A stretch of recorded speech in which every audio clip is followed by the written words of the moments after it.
ওরে 3.5 হাত গর্তে ফেলে কেমন করে আইলা চলে, তোমার বাড়ি আইতে দেরি হইলে যেই মা ঘুমাইতো না, ওই কবর দেশে মায়ের পাশে একটু রইলি না। কেমন আছেন মা জননী, কেমন আছেন বাবা মনি, একবার তো খবর পাইলি না, ওই মা বাবার মনে কষ্ট দিয়া দুনিয়াতে বাইচা থাইকা একটু তো শান্তি পাবি না রে। কবর দেশের খবর লইলি না। ওরে ভালোবাসি তোমায় বাবা, বুকটা যে যাইছি রে, তোমার কথা হৃদয় মাঝে পড়ছে বারে বারে। বাবা তুমি কেমন আছো ছোট মাটির ঘরে, তোমার কথা হৃদয় মাঝে পড়ছে বারে বারে। বাবা গো হো বাবা, বাবা গো বাবা। এ যুবক, হে মুরব্বী বাবারা, এমন আব্বা আম্মার সাথে অন্যায় করে থাকলে আব্বা আম্মার কাছে যে আজকে পায়ে ধরে মাপ চাইবা। এমন মায়ের সাথে অন্যায় করলে আজকে যে আমার কাছে পায়ে ধরে মাপ চাইবা। মাপ চাইলে আমার আল্লাহ তাআলা তোমারে মাফ করবো, মা বাবা তোমারে মাফ করবো। মা বাপ মাফ না করলে আমার আল্লাহ তোমারে মাফ করতো না। এবার আসেন যারা সলে বান্দা তাদেরকে দিয়া কেমনে বোঝায় আল্লাহ তাআলার একজন খাস বান্দা ইমাম গাজ্জালী রহমতুল্লাহ আলাইহি, জিনার পরিচয় সবাই জানে মোটামুটি।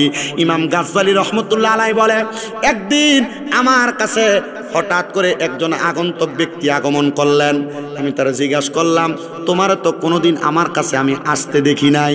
ইমাম গাজ্জালী রহমতুল্লাহ আলাইহি বলে, সে আমার সামনে দাঁড়ায়া দাঁড়ায়া চোখের পানি ফালায়া ফালায়া কান্দে। ফজরের নামাজের পরবর্তী সময়ে আমি তারা জিগাইলাম, এরে বাবা তুমি কেন আমার চোখের সামনে দাঁড়ায় দাঁড়ায় কান্দো? কান্না করার কারণটা কি তুমি আমারে বলতে পারবা? ওই লোকটা ডাক দিয়ে কয়, হুজুর আমি গতকালকে রাত্রবেলা একটা মারাত্মক স্বপ্ন দেখেছি, যেই স্বপ্নের কারণে আমি রাত্র অর্ধেক অবস্থায় যখন স্বপ্ন দেখছি আর এখন পর্যন্ত আমি আর ঘুমাইতে পারি নাই। ইমাম গাজ্জালী কয়, কি বলো, অর্ধেক রাতে স্বপ্ন দেখছো, ফজরের নামাজের পরবর্তী সময়, এখন আমার কাছে আসলা, তুমি ঘুমাইতে পারো নাই? কারণ কি, কি দেখছো আমার কাছে বলো। আপনার মাঝে মাঝে অনেক সময় বাজে স্বপ্ন ঘুমে দেখে না মানুষ, এবারে ঘুম থেকে লাফ দিয়ে দিয়ে ওঠে, এমন অনেক মানুষ আছে না? কেন, কারণ কি, স্বপ্নের কারণ বলুন। সে বলে, হুজুর আমি দেখলাম আমার ঘুমের মধ্যে আমার আব্বা জান ডাকতেছে আর বলতেছে, সন্তান আমি আব্বা জান কবরের মধ্যে বড় মারাত্মক কষ্টের ভিতরে আছি। বাবা তাকায় দেখ আমার দিকে, আমি আব্বা জানের শরীরের অবস্থা বেশি ভালো না। উনি বলেন, আমি দেখলাম আমার আব্বা জানের চুলগুলো এলোমেলো, আমার আব্বা জানের মুখের মধ্যে একবার এলোমেলো মাটি লাগা, ধুলাবালি লাগা। আমি আমার আব্বা জানকে জিজ্ঞাসা করলাম, ও বাবা আপনার কেন এমন অবস্থা? ইন্তেকাল করার পরে মানুষ তো মারা যাওয়ার পরে হয় জান্নাতে যায়, হয় জাহান্নামে যায়, কিন্তু আপনার কেন এমন অবস্থা আপনি বলেন না? তিনি জবাব দেয়, এমন অবস্থার কারণ হইল আমি দুনিয়াতে অনেক সম্পদ ইনকাম করেছিলাম, আমার সম্পদগুলা এখন তোমার কাছে। এ বাবা আমার সম্পদ যে তোমার কাছে, তোমার কাছে থাকা সম্পদের মধ্য থেকে আমার কিছু অংশ জায়গা আমাদের এই দামেস্ক এলাকার একটা নদীর কিনারের মধ্যে পড়ে আছে, কিন্তু ও আব্বা জান ওই জায়গাটার মধ্যে কোনো নেশাখোর ব্যক্তি মনে হয় নেশা করতেছে। কি করে? নেশা করতেছে। আর আমার আল্লাহ তাআলা আমার জায়গার মধ্যে এমন অপকর্ম হওয়ার কারণে আমার কবরের মধ্যে বড় আযাব প্রদান করতেছে, বড় আযাব। কি বলেন বাবা? বলে, হ্যাঁ হুজুর আপনি বলেন না আমার আব্বা জান আমার কোন জায়গায়, তো বলেন নাই, শুধু বলছেন নদীর পারে আমার আব্বার একটা জায়গা রাখাম। ইমাম গাজ্জালী রহমতুল্লাহ আলাইহি বলেন, আমি অনেকভাবে চেষ্টা করলাম মুরাকাবার মাধ্যমে ওই জায়গাটা বের করার জন্য, কোন জায়গায় নদীর জায়গা। এবার ওই ছেলেটাকে বললাম আমি তো পারি নাই, কারণ স্বপ্ন ওই ব্যক্তিকে দেখানো হয় যেই ব্যক্তির দ্বারা স্বপ্নে যাকে দেখা হয়েছে তার উপকৃত হবে, তার লাভ হবে। মানে স্বপ্ন কিন্তু সবাই দেখে না। দেখবেন যদি আপনার বাবা আপনার স্বপ্ন দেখায়, আপনার 3-4 ভাই অন্য বাইরে দেখায় না, একজনকে দেখায়, তার মানে বোঝা যায় ওই ছেলে বাবার স্বপ্ন অনুযায়ী বাবার জন্য কিছু করবে। স্বপ্ন দেখানোর কারণ আল্লামা ইবনে সিরিনের স্বপ্নের তাবিরের কিতাবে আমি দেখলাম, যখন কোনো মৃত ব্যক্তি কোনো মানুষকে স্বপ্ন দেখায়, এটার কারণ হইল মৃত ব্যক্তি কবরের মধ্যে কষ্ট থাকে, তখন তারা স্বপ্ন দেখায় তার জন্য দোয়া করার জন্য। যদি কখনো মাকে, বাবাকে, দাদা দাদি কাউকে স্বপ্ন দেখেন, তখন আপনি তাদের কবরের পারে যে একটু দোয়া করবেন, অথবা নামাজ পড়ে দোয়া করবেন, অথবা কোরআন তেলাওয়াত করে দোয়া করবেন। এবার ওই ছেলেটা বলে হুজুর আমি দেখলাম আমার আব্বার এমন অবস্থা, এবার আমি কি করব, আমার একটা রাস্তা বাতলায় দেন না। হুজুর ইমাম গাজ্জালী বলে এ বাবা আমার কাছে তো রাস্তা নাই, সকল রাস্তা তৈরি করে দেয় একজন মোহাব্বতে কন্যাকে। এ বাবা আমি তোমার একটা রাস্তা দেখাইতে পারি। আল্লাহর কোরআনুল কারীমে আমার আল্লাহ তাআলা ওয়াজ করে শোনায়া দিছে, ওয়া মিনাল লাইলি ফাতাহাজ্জাদ বিহি নাফিলাতাল লাকা আসা আইয়া বা'সাকা রাব্বুকা মাকামাম মাহমুদা। জবান খুলে উচ্চ কণ্ঠে জোরে জোরে পড়েন আল্লাহু আকবার। আল্লাহ বলছেন আপনি রাতের কিছু অংশে তাহাজ্জুদের নামাজ পড়েন, অতি সত্বর আপনার প্রশংসার জায়গা মাকামে মাহমুদ দেওয়া হবে। কিন্তু এই হাদিসে, এই আয়াতে কারিমার উপর ভিত্তি করে আমার নবীজি একদিন রাত্রবেলা কান্না করেছেন। আম্মা জান আয়েশা সিদ্দিকা থেকে হাদিসটা বর্ণনা, তিনি বলেন আমি দেখলাম আমার নবীজির চোখ মুবারকটা একবারে কান্না করতে করতে ফুলে গেছে। ওই দিন নবী আমার নামাজ পড়েছেন, নামাজের রুকু সেজদা অনেক লম্বা দিয়েছেন। নামাজ শেষ করার পরে নবীকে জিজ্ঞাসা করলাম ইয়া রাসূলুল্লাহ, ইয়া হাবিবাল্লাহ, এমন ভাবে কেন কান্না করলেন? নবী আমার ডাক দিয়া কয় আয়েশা অল্প কিছুক্ষণ আগে আমি নবীর উপর একটা আয়াত নাজিল হইছে, ওই আয়াত নাজিল হইয়া আল্লাহ কইছে আমারে মাকামে মাহমুদ দিব। আমি আমার আল্লাহরে বললাম আল্লাহ আমার উম্মতকে কি দান করবেন? আল্লাহ তাআলা আমি নবীজির দোয়াটা কবুল করছে। আয়েশা কই ইয়া রাসূলুল্লাহ দোয়া করছেন, আল্লাহ কবুলও করে ফেলছে আপনি বলতেছেন? নবী কয় আয়েশা আমি নবীর একটা উপাধি হইল মুস্তাজাবাতুদ দাওয়াত, আমি নবী যা দোয়া করি আল্লাহ দোয়া কবুল করে। জোরে কোন সুবহানাল্লাহ। নবীজির একটা উপাধি কি? মুস্তাজাবাতুদ দাওয়াত। মুস্তাজাবাতুদ দাওয়াত যদি কেউ হইতে পারে তাহলে এই ব্যক্তি আল্লাহর কাছে কোনো দোয়া করলে আল্লাহ তার দোয়া ফিরায় না, আল্লাহ তার দোয়া। তা আপনি মুস্তাজাবাতুদ দাওয়াত হইতে পারতেছেন, আল্লাহর অনেক বান্দা চেষ্টা করলে আমল করে মুস্তাজাবাতুদ দাওয়াত হইতে পারে না, আপনি হইতে পারতেছেন। এটার কারণ কি জানেন? এটার কারণ হইলো আমাদের যে কোনো খাবারের ভিতরে হারাম মিশ্রণ হইতেছে। আমাদের যে কোনো খাবারের ভিতরে একবার মনে করেন আমি মানুষের ঘরে খাইলাম, বিশেষ করে এই বিপদে আছে আমরা হুজুররা, মনে করেন আমি এই যে মসজিদে চাকরি করি, এই মসজিদের এলাকার অনেক মানুষ আমরা দাওয়াত দেয়। এখন একজনের বাড়িতে গেলাম, কিন্তু যে হারাম খায়, পরের হক খায়, সুদ খায়, ঘুষ খায়, পরের হক মেরে মেরে খায়, এখন এর বাড়িতে দাওয়াতে গেলাম না, লাগেনি একটা ঝগড়া, বিপদে বেড়ে যাওয়ান লাগে তার বাড়ি দাওয়াতে। এই খানাটাতে খাইলাম আমার ফেটে গেল, এই হারাম খাবার কারণে আমার ইবাদত কবুল পেটের গ্যারান্টি আছে? গ্যারান্টি আছে? এই জন্য আমরা মুস্তাজাবাতুদ দাওয়াত বর্তমান জামানায় কিয়ামতের আগ পর্যন্ত আর হইতে পারবো কিনা আমার কাছে সন্দেহ লাগে। বুঝতে পারছেন? যেই কোনো না কোনো মাধ্যমে আমাদের পেটের ভিতরে হারাম খাবার ঢুকে। এবার আম্মা জান আয়েশা কই ইয়া রাসূলুল্লাহ আল্লাহ কি কবুল করছে আপনি বলেন? নবী আমার বলে ও আয়েশা আমার আল্লাহ তাআলা কবুল করছে আমার কোন উম্মত যদি তাহাজ্জুদ নামাজ পড়া তার কোন বিপদের কথা, অভাবের কথা, টেনশনের কথা, রোগের কথা, এক কথায় তার কোন প্রয়োজনের কথা আমি আল্লাহর কাছে প্রকাশ করে, আমার আল্লাহ তাআলা তাহাজ্জুদের নামাজের বরকতে তার ওই আশা পূরণ করে দিবে। কোন সুবহানাল্লাহ। মুসলমান ও আমার বাড়াইরের বাবারা, এ বাড়াইরের যুবক বন্ধুরা গো, পর্দার অন্তরালের মা বোনেরা, ওই ছেলে বলে হুজুর তাহলে আপনি আমারে বলতেছেন তাহাজ্জুদের নামাজ পড়া আল্লাহর কাছে বলতাম আল্লাহ যেন আমার বাবারে মাফ করে দেয়। এবার ওই ছেলেটা বলে আমি তাহাজ্জুদের নামাজ পড়লাম, একদিন পড়া আমি মুরাকাবা করার চেষ্টা করলাম, পারলাম না। 2 দিন তাহাজ্জুদের নামাজ পড়লাম কিন্তু আমি দেখলাম না, কিন্তু 3 দিন যখন আমি তাহাজ্জুদের নামাজ পড়লাম আমি দেখলাম আমার বাড়ির পাশেই নদীর কিনারে একজন এই এলাকার দামেস্কের নেশাখোর ব্যক্তি, সে নদীর পাড়ে লুকায়া লুকায়া গাছের আড়ালের মধ্যে নেশা করে। আমি তাড়াতাড়ি ঘুম থেকে জাগ্রত হয়ে গেলাম। আমি যে তারা বললাম, ভাই সাহেব, আল্লাহর রাস্তায় এই জায়গার মধ্যে নেশা করবা না। বলে কারণ কি? কারণ তুমি আমারে বলো। বলে আমার আব্বাজান কবরের মধ্যে জাহান্নামের আগুনের মধ্যে জ্বলতেছে, আমার আব্বাজান কবরে বড় কষ্ট আছে। আমি চাই না তুমি সন্তান আমার আব্বাজানের দেওয়া জায়গার মধ্যে অপকর্ম করার কারণে আমার আব্বা জাহান্নামের আগুনে জ্বলো। তার মানে বোঝা যায় আপনাদের বাবা মা আপনারা জায়গা জমি দিয়ে গেছে, আপনি যে আপনার নাতির আগা কাটানির ভিতরে ড্যান্সের ফাটি লাগান, আল্লাহর কসম আপনি দুনিয়াতে মাটি কাফান, আল্লাহ আপনার বাবার কবরের ভিতরে আপনার আব্বার ভিট কাফান। কথা বুঝছে? আপনার আব্বা আম্মা আপনার জায়গা সম্পদ দিয়ে গেছে, দিয়ে কিন্তু আপনি মালিক হয়ে গেছেন না। আপনার আব্বা আম্মা এটা দিয়ে দেওয়ার কারণে আপনি যে অপকর্ম করেন এটার ফল পায় কই? তাহলে আপনার আব্বা আম্মা কি আপনার জন্ম দিয়ে ভুল করলো? আপনার আব্বা আম্মা আপনার কষ্ট করে জন্ম দিছে না? আপনি যে আপনার আব্বা আম্মার কবরের আযাবের কারণ হয়ে দাঁড়াইলেন। তার মানে বোঝা যায় সন্তান সন্ততিরে জায়গা জমি যে ভাগ করে দিয়েও যান, ও আর সূত্রে যে সন্তান জায়গা জমি ফায়ও। আপনি যদি অপকর্ম করেন এই জায়গা জমির উপরে, তাহলে এইটার ভোগ করে কে? আব্বা আম্মা কবরে। তো জায়গা জমি ফুটাইতে যখন দিবেন, দেওয়ানোর আগে আগে কয়ে দিন, ফুটরে আমি তো মরে যাবো এখন। আর এখনকার যুগে মরণের আগে ভাগ করে দিয়েন না জীবনে। আর মরণের আগে যদি কোনো মা বাপ জায়গা জমি ভাগ করে দেয়, তাহলে এই মা বাপ কিন্তু আর সন্তানের কাছে বাদ।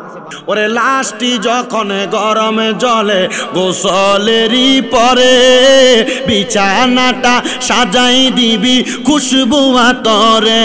বলেন বিছানাটা সাজাই দিবি খুশবু আতরে।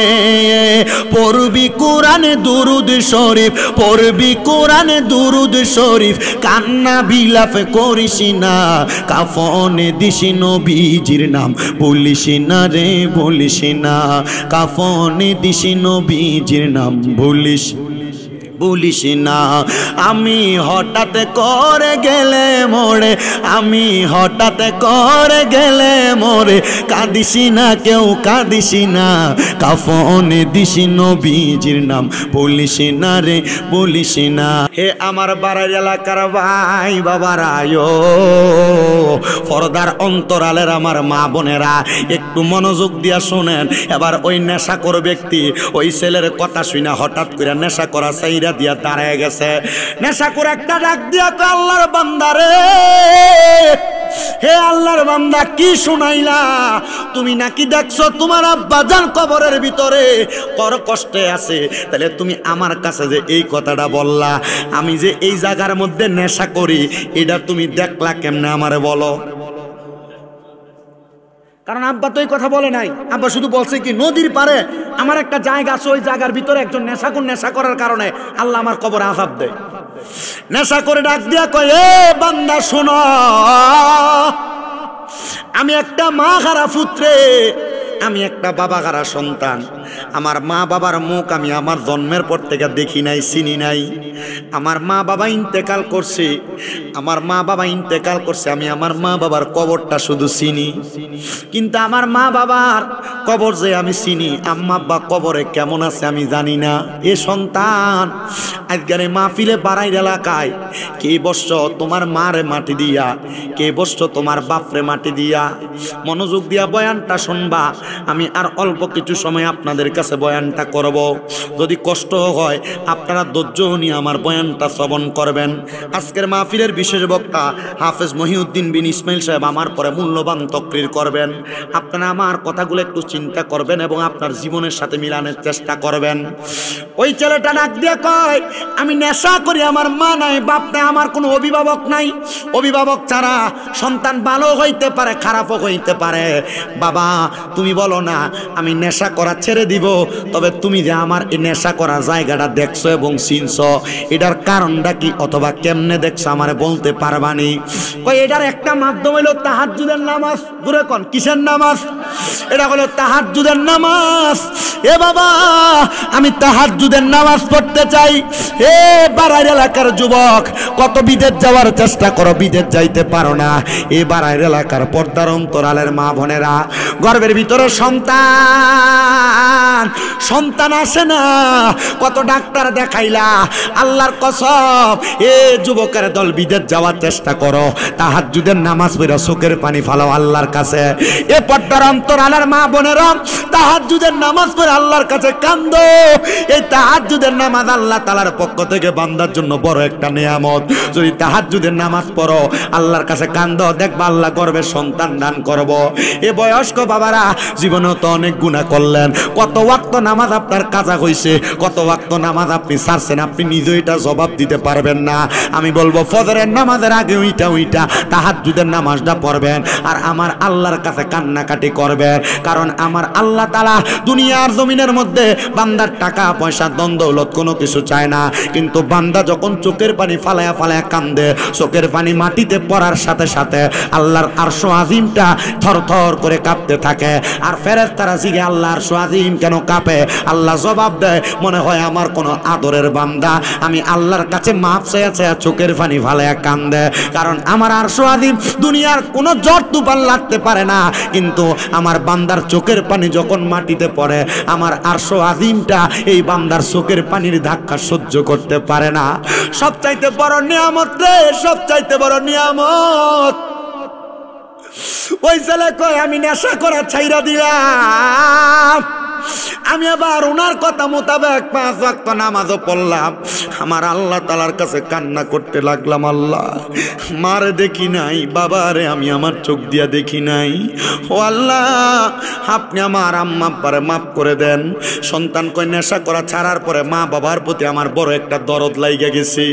এবার আমি ওই হুজুরকে বললাম, হুজুর আপনার সোহবতে থাকলে আমার বিশ্বাস আমি আমার মা বাবার একবার হইলেও ঘুমের ঘরে দেখতে পারবো।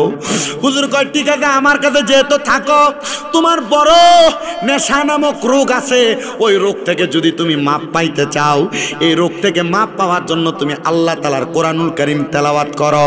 ছেলেটা কয় আমি আল্লাহ তাআলার কোরআনুল কারীম এমন ভাবে তেলাওয়াত করতে লাগলাম 3 মাস সময় লাগলো না, আমি আল্লাহ তাআলার কোরআনটা ভালোভাবে তেলাওয়াত করা শিখে গেলাম। এবার আমি তাহাজ্জুদের নামাজ পড়লাম।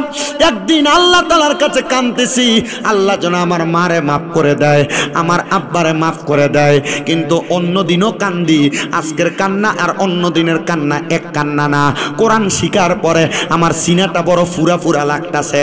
মানে দেখবেন মূর্খ মানুষ মূর্খের মতোই নরমাল থাকে, কিন্তু যারা কোরআন হাদিস জানে বুঝে, এদের সিনাটা সব সময় ভরপুর থাকে, এদের কথার মধ্যে মাধুর্যতা থাকে, এদের চলাফেরার মধ্যে নম্রতা ভদ্রতা থাকে। এজন্য আপনি আপনার সন্তান, আপনি আপনার ছেলেকে, আপনি আপনার নাতি নাতকুরে কোরআন শিখাইবেন। ডাক্তার ইঞ্জিনিয়ার ম্যাজিস্ট্রেট যা বানান এটা আপনার বিষয়, তবে আগে আপনি তারে কোরআনটা শিখাইয়েন, তখন আপনার সন্তান কোরআনওয়ালা, ধার্মিক হবে, সুন্দর ব্যবহার করেওয়ালা হবে। মনোযোগ দেন। ওই ছেলে কয় অন্য দিনের নামাজ আর কোরআন শিখার পরে নামাজ কি একরকম না আলাদা? শান্তি পাইবেন আপনি। ইমাম সাহেব সূরা পড়ে, আপনি দাঁড়ায় থাকেন। আমি এমন ইমাম সাহেব সূরা পড়ে এমন দাঁড়ায় রয়েছে দেখছি, লগে দিয়ে ফলাইন থাকলে এটা ডাক দেন, এই ইন্ডিয়া খারাপ লরিস না, এমন বহুত নামাজি আছে না, কারণ এ কোরআন পড়তে জানে না। যদি জানতো এ ফুলারে ঠিক করার সময় তার কাছে থাকতো না। এ আল্লাহু আকবার কয়ে দাঁড়াই তোর পড়তে, আউযু বিল্লাহি মিনাশ শাইতানির রাজিম, বিসমিল্লাহির রাহমানির রাহিম, ওয়ালা তাকুনু কাল্লাযীনা নাসাল্লাহা ফাআনসাহুম আনফুসাহুম উলাইকা হুমুল ফাসিকুন। তেলাওয়াত করতো, এ মজার ভিতরে থাকতো, কিন্তু এত সময় নাই তো। আল্লাহ বুকে দাঁড়াইছে, নামাজে কেরাত যে পড়তে হইব এটার বুঝে না। নামাজে আল্লাহু আকবার ইমাম সাহেব যে কেরাত পড়ে এটারও ফলো করে না। ইমাম সাহেব কেরাত যে পড়ছে আটকায় একায় যে 2 বার দোহরায় পড়ছে, হুজুর আজকে মনে কেরাত একটু লড়সড় হয়ে গেছে। তাহলে কোরআন পয়রা, কোরআন বুঝা, কোরআন শিক্ষা নামাজ পড়লে এক মজা, না বুঝা পড়লে জোরে কয় না, না বুঝা পড়লে। মুসলমান ওই ছেলে কই ওই দিন আমি নামাজ পড়ি আমার কাছে বড় মজা লাগে, ওই দিন আমি নামাজ পড়ি আমার কাছে বড় ভালো লাগে, ওই দিন আমি নামাজ পড়ি আমার কাছে বড় আরাম লাগে। আমি নামাজটা পড়া আল্লাহর কাছে আমি ইস্তেগফার পড়ি, আস্তাগফিরুল্লাহ রাব্বি মিন কুল্লি জামবি ওয়া আতুবু ইলাইহি লা হাওলা ওয়ালা কুওয়াতা ইল্লা বিল্লাহিল। জোরে কন্না আল্লাহু আকবার। আমি ইস্তেগফার পড়লাম। এবার গভীর রাতে আমার মার কথা আমার মনে হইছে, আমার আব্বার কথা। আমার ভিতরে বালিশে মাথাটা লাগাইলে তোমার চোখের পানি বায়া বায়া পড়ে, কারণ ঘরে গেলে আম্মার পুরান কাপড়টার দিকে চাইলে চোখের পানি পড়ে, আব্বার পুরান লুঙ্গিটার দিকে চাইলে চোখের পানি পড়ে, আব্বা যেই প্লেটটার মধ্যে ভাত খাইতো ওই প্লেটটার দিকে চাইলে চোখের পানি বায়া বায়া পড়ে। সন্তান ও সন্তানের দল, ওই বান্দা কয় আমি আমার আম্মার কথা চিন্তা করতে কান্না করতে করতে আমি আমার নামাজের মুসল্লার ভিতরে ঘুমিয়ে গেছি। এমন টাইমে দেখলাম, এমন টাইমে আমি দেখলাম রে দুইজন পুরুষ, একজন পুরুষ একজন নারী একটা জায়গার মধ্যে বসা, সুন্দর খাবার তাদের সামনে, তারা সুন্দর সুন্দর খাবারগুলা খাইতেছে।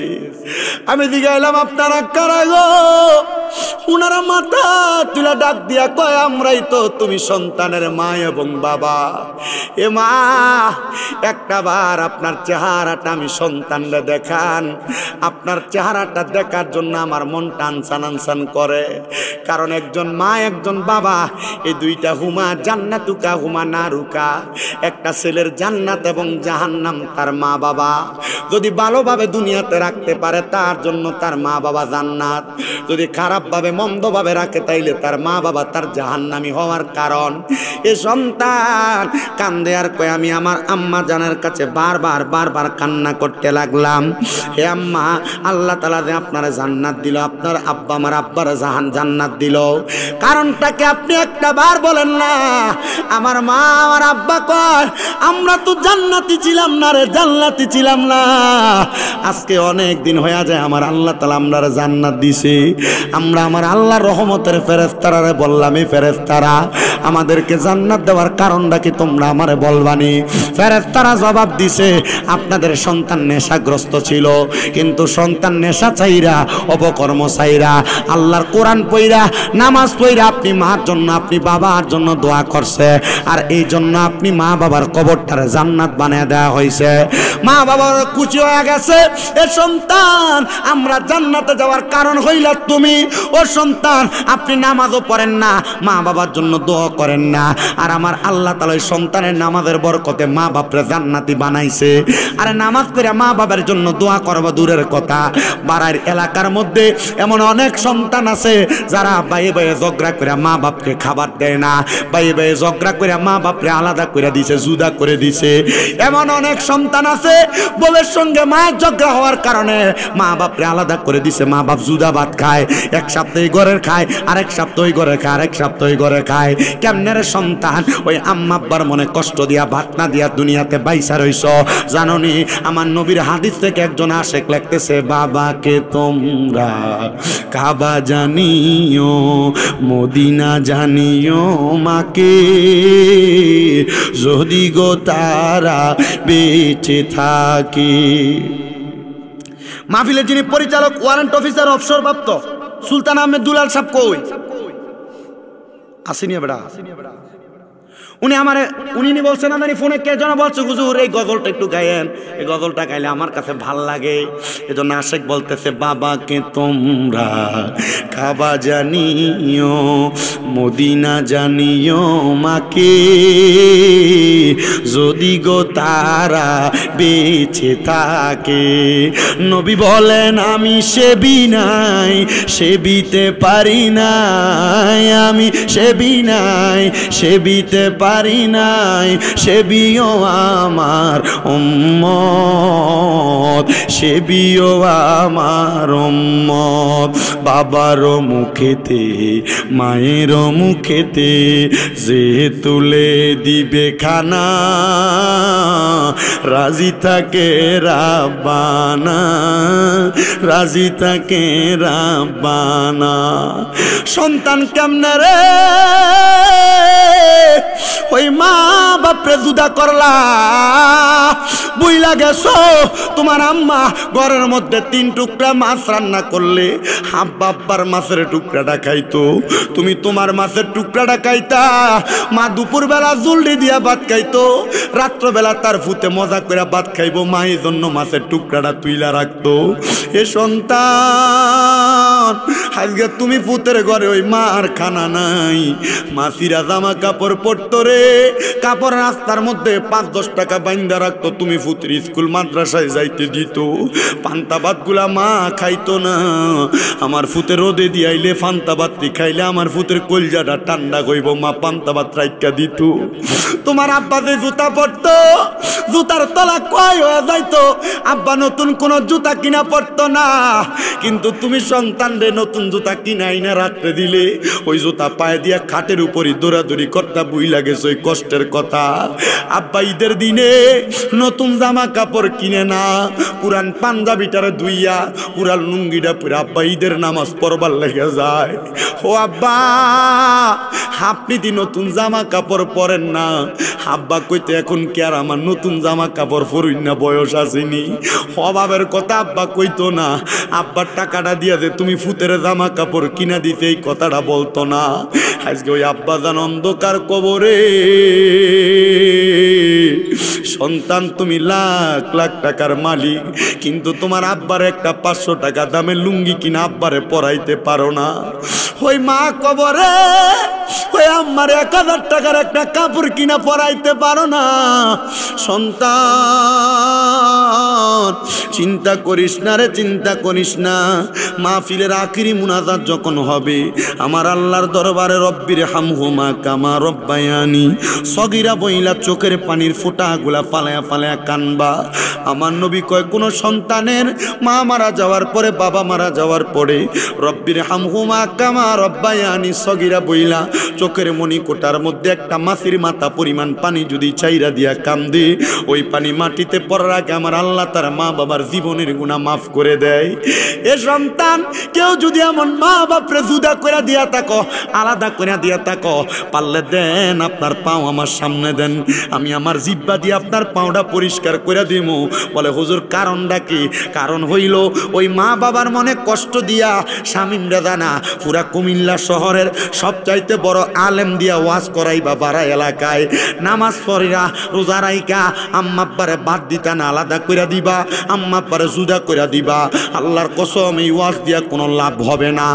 ওয়াদা করো কেউ যদি ওই মা বাবার মনে কষ্ট দিয়া থাকো, আম্মা আব্বারে জুদা করে দিয়া থাকো, এখান থেকে বাড়িতে যে আম্মা আব্বার পা গুলাতে ধরবা, ধরা কইবা মা ও আব্বা আল্লাহর রাস্তে আপনার কাছে মাফ চাই। কেউ যদি কোনোদিন আম্মা আব্বারে ধমক দিয়া থাকো 10, 20, 100 টাকার জন্য, আম্মা আব্বার পাটির মধ্যে ধরে কইবা মা আমারে মাফ করে দেন, আব্বা আমারে মাফ করে দেন। আল্লাহর নবী কয় রেদার রব্বি ফি রিদাল ওয়ালিদাইন, ওই মা বাবার খুশিতে আমি আল্লাহ খুশি হয়ে যাই, সন্তুষ্ট হয়ে যায়। সাকাতুর রব্বি ফি সাকাতিল ওয়ালিদাইন, ওই আম্মা আব্বার অসন্তুষ্টিতে আমি আল্লাহ সন্তুষ্ট হয়ে যাই। এ সন্তান টাকা পয়সা কামাই করো, শান্তি নেই, আব্বা আম্মার কদমের মধ্যে পড়া যাইবা। দেখবা রে আমার আল্লাহ এত বরকত দিছে, এত বরকত দিছে, এত বরকত দিছে। আমার আল্লাহ তাআলার অসংখ্য বরকতের কারণে তুমি দুনিয়াতে বড় হয়ে গেছো। ওই মা বাবার পায়ে ধরলে সন্তানের দাম কমে না, ওই মা বাবার পায়ে ধরলে সন্তানের ইজ্জত কমে না। এই আজকের মাহফিলটা কবুল হবে কি হবে না, আমার ভাই হাফেজ আবুল কালাম সাহেব এটার গ্যারান্টি দিবি কিনা আমি জানি না, তবে আমি একটা গ্যারান্টি দেই, আগামীকালকে যদি দেখো পাড়ার এলাকার দোকানে বৈশা কোনো বয়স্ক বেড়া কয় হ্যাঁ শামীম দাদার ওয়াজটা শুনে আমার ফুতের আটকা যায় আমার পায়ে ধরে মাপ চাইছে। কোন মা কেউ কাউরে কয় হ্যাঁ শামীম দাদার ওয়াজটা শুনে আমার ফুতে বাড়িতে আমি মায়ের পাটা ধরে মাপ চাইছি, কিন্তু আমার ফুতে কোনোদিন আমার লগে কোনো অন্যায় করছে না। এ সন্তান অন্যায় করো আর না করো, আম্মা আব্বার পায়ে ধরলে সন্তানের দাম কমে না, সন্তানের ইজ্জত কমে না। আম্মা আব্বার কদমের তলে জান্নাত, আম্মা আব্বার কদমের তলে জান্নাত। আল্লাহর দোহাই লাগে আম্মা আব্বার কদম তার মধ্যে দূরে দূরে মাপ চাইবা। কিন্তু অনেকে তো চিন্তা করে হুজুর যাদের বাড়িতে আব্বা আছে তারা বাড়িতে যাই আব্বার পা ধরে মাপ চাইবো, আমার আব্বা নাই আমি কার পায়ে ধরে মাপ চামু? এ সন্তানের দলেরা, ওই আব্বা বুঝি কবরে, আব্বার জন্য বুঝি তোমার কোরআনটা কান্দে, ওই আব্বার জন্য বুঝি তোমার রুহুটা কান্দে। হে সন্তান, ওই আব্বার কবরের আযাব আমার আল্লাহ মাফ কইরা দিব যদি তুমি আব্বার জন্য মনটা খুইলা দোয়া করো। এ সন্তান অনেকে চিন্তা করে হুজুর যাদের বাড়িতে মা আছে তারা বাড়ির যে মার পায়ে ধরে মাপ চাইবো। হুজুর আমার তো মা নাই, আমি কার পায়ে ধরে মাপ চামু? সন্তান ওই আম্মা আব্বার পায়ে ধরার সুযোগ তোমার নাই। চিন্তা করো শীতের দিন যে আসছে, এই শীতের দিনে তোমার মা নিজে না খায়া খাবারগুলা বাইরা তুমি ফুতের জন্য বইয়া থাকতো, আজকে তোমার মা কবরে, তোমার স্ত্রী তার মতো করে খানা বাইরা দিয়া নিজের মতো করে ঘুমায়। মা কোনো বালা খানা খাইতো না রে, সন্তান তোমার জন্য রাইকা দিত। আজকে ওই মা কবরে, আজকে ওই বাবাটা কবরে। আল্লাহ যাদের এমন মা বাবা কবরে, আম্মা আব্বার কবর জান্নাতের বাগান বানায়া দাও।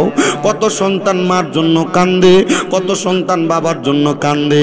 পর্দার অন্তরালে কত মা বোনের আজকে মা বাবারা এতিম। আমার আল্লাহর কাছে শুধু ওই আম্মা আব্বার জন্য দোয়া করবা, দোয়া করবা, দোয়া করবা। শোনো নবী রহমতের নবী ঘোষণা করতেছে, একটা মাছ সমুদ্রের ভিতরে কোনো মানুষ যদি হাসুর কাটে বাঁচার জন্য হঠাৎ করে একটা নৌকা আইসা ওই ব্যক্তিরে বাঁচাইলে ওই সমুদ্রে পরানেওয়ালা ব্যক্তি যেমন খুশি হইয়া যায়, মা বাপের জন্য সন্তান দোয়া করলে মা বাপ তার চাইতে বেশি খুশি হইয়া যায়। যখনই মা বাপের কথা মনে হইব রাব্বির হামহুমা কামা রব্বায়ানি সগীরা বইলা দোয়া করবা। ওরে ভালোবাসি তোমায় বাবা, বুকটা যে যায় ছিঁড়ে, তোমার কথা হৃদয় মাঝে পড়ছে বারে বারে। বাবা তুমি কেমন আছো ছোট মাটির ঘরে, তোমার কথা হৃদয় মাঝে পড়ছে বারে বারে। বাবা গো ও বাবা, বাবা গো বাবা। এ যুবক, এ মুরব্বী বাবারা, এমন আব্বা আম্মার সাথে অন্যায় করে থাকলে আব্বা আম্মার কাছে যে আজকে পায়ে ধরে মাপ চাইবা। এমন মায়ের সাথে অন্যায় করলে আজকে যে আমার কাছে পায়ে ধরে মাপ চাইবা। মাপ চাইলে আমার আল্লাহ তাআলা তোমারে মাপ করব, মা বাবা তোমারে মাপ করব। মা বাপ মাপ না করলে আমার আল্লাহ তোমারে মাপ করতো না। ওরে 3.5 হাত গর্তে ফেলে কেমন করে আইলা চলে, তোমার বাড়ি আইতে দেরি হইলে যেই মা ঘুমাইতো না, ওই কবর দেশে মায়ের পাশে একটু রইলি না। কেমন আছেন মা জননী, কেমন আছেন বাবা মনি, একবার তো খবর পাইলি না।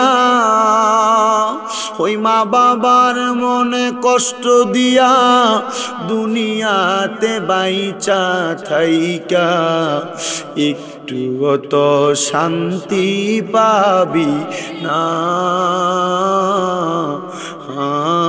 রে। কবর দেশের খবর লইলি না।